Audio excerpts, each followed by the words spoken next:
What's going on, everybody? Welcome back to the channel. This is Eric, also known as Crazy Crab, and today we're going to review New Mutants, the new X-Men film that we've been waiting for forever. I've been very much anticipating this movie. X-Men is by far my favorite comic book franchise, and I love almost every film in the franchise. There's a couple that are not that great, but overall, it's an amazing franchise, and I was looking forward to see where they would go with this new entry into the franchise that's going to be completely different than any other entry, because we don't have our regular characters that we've come to know and love, and the franchise pretty much ended. I would say after Logan. They did have that new Dark Phoenix movie that just wasn't anything special, to be honest, but I was very much worried about this one. I thought it might even be worse, and I didn't hear great reviews about it, but I went to check it out. I was able to check it out, even though it's not playing anywhere near me. I took the drive to the nearest theater, and I'm happy to report that, for me anyway, this movie was surprisingly good. I mean, I really did enjoy this one, and I would highly recommend everybody check it out when you get the chance if you're a fan of this franchise. Even though this movie is a little bit different, it has a little more horror vibes. In fact, it probably has more in common with the It movies than the X-Men movies, and I am a huge fan of the It movies as well, with It 2017, It Chapter 2, the original in 1990. All those movies have something very much in common with this one that I will get to shortly. But New Mutants tells the story of Dani Moonstar. She is the only survivor of what resembled a tornado or a storm of some kind. We actually find out later in the movie what it was, but whatever it was knocked her unconscious. She wakes up in a hospital run by Dr. Reyes, where young mutants are learning to control their powers before they can go on to become X-Men, or at least that's what they assume is going on. So she meets other mutants in this hospital. They have little group therapy sessions, and this is where the movie takes place. And starting out with the positives, I thought that this group of young teenagers here, these young mutants, I thought they were outstanding. I thought the cast was great. I thought they had great camaraderie. I thought that they were convincing as young teenagers with powers like this, with mutant abilities.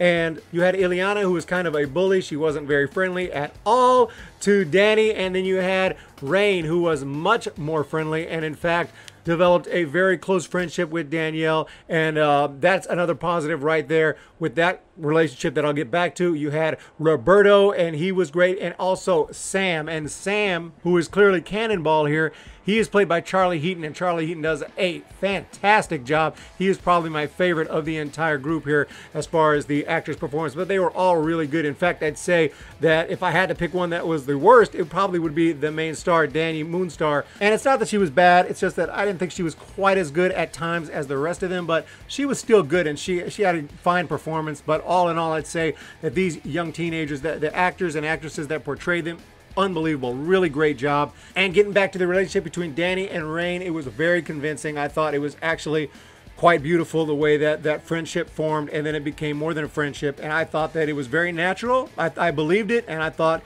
that I really thought it was a touching part of the movie that I thought helped make it more convincing, more realistic. It wasn't like just thrown in there like some films where some relationships, you just don't believe that relationship. This one wasn't like that at all. This was very believable, at least for me. So, and also a lot of the other relationships between the two guys in the group, the way they talked and everything, it's just so natural, the way everything went down. Even Ileana, who, even though she is mean and she's a bully, even sometimes they get along, they joke around, they get going, as teenagers will do, especially when they get on their own. They think that they're not being watched, and it just felt very natural, felt very real. I thought they were fantastic. One thing I liked about this movie is it's very easy to follow, not all convoluted, not a storyline that's got a million things going on that you're trying to figure out.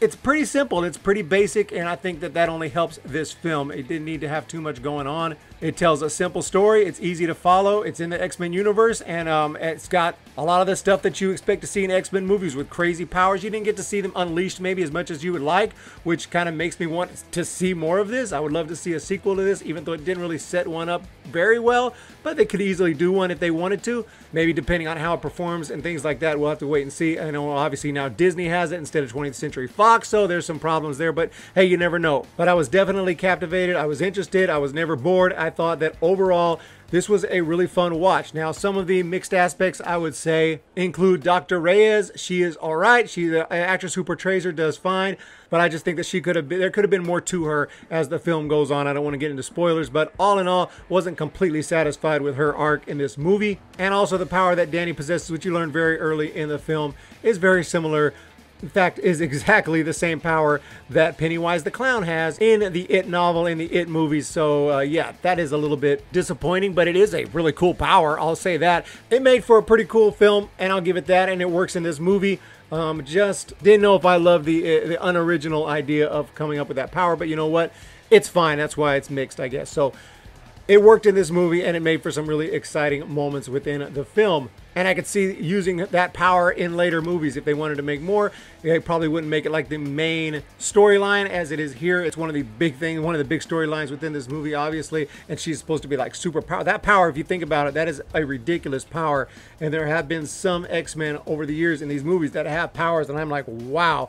Such as Quicksilver, who only appears very sparingly throughout the franchise, because if he was around all the time, then yeah, he would just take everybody out and no one would have any chance because he is so powerful. And there was also Darwin, who only appeared in X-Men First Class briefly. I don't know why they didn't utilize him some more, because his power is unbelievable. The ability to adapt to any situation. So basically very difficult to kill because he simply adapts. So that guy, would have loved to see him get more development in the franchise. Didn't work out that way. Those are two guys who have ridiculous powers, and Danny Moonstar does as well. As you're able to see within this movie, her powers are just off the chart. So it makes for a very interesting movie, and some of the other powers that we see in this movie are also pretty cool. But yeah, not too many negatives about it. I thought it was a nice, tight film. Is it as great as some of the great X-Men, like X-Men 2 or X-Men Days of Future Past, or even the original X-Men or Logan? I would say no, it's not to that level, but it's definitely a fun watch. I really enjoyed it. It is definitely by far not the worst X-Men movie to me, not even close. It would probably fall somewhere in the middle if I was to rank the X-Men franchise, which I will very soon. So that's where I'm at with it. I thought it was really good. I mean, really fantastic. If I was to come with some negatives, the climax of the movie is a little bit disappointing. I think that the villain, quote unquote, and it kind of goes back to what I was saying about Dr. Reyes. Don't want to give any spoilers, but the final villain, I get it. I mean, it goes back to the beginning. It just wasn't too intimidating. It wasn't anything special. The final act was probably the weakest part of the movie. Not that it was bad. Again, I really enjoyed the movie beginning to end. You know, but they had so many interesting concepts to this movie.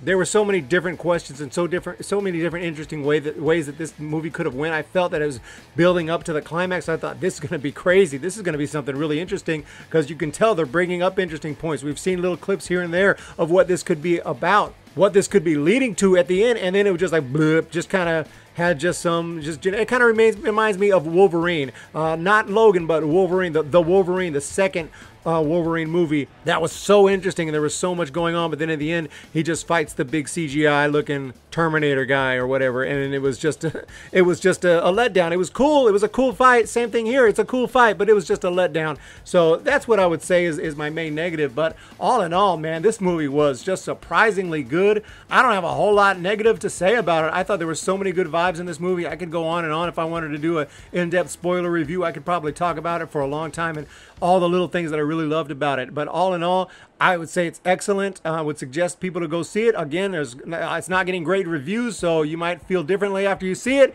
But I definitely enjoyed this one. This is definitely not, by a long shot, not one of the worst X-Men movies I've seen. I'm definitely going to give this one a solid score of 8.5 out of 10 for the New Mutants. Would recommend you check it out if you get the chance. And that's where I'm at with this one. So you guys have a fantastic day. I really appreciate you checking out this review. Hit that subscribe button. We're going to talk to you next time.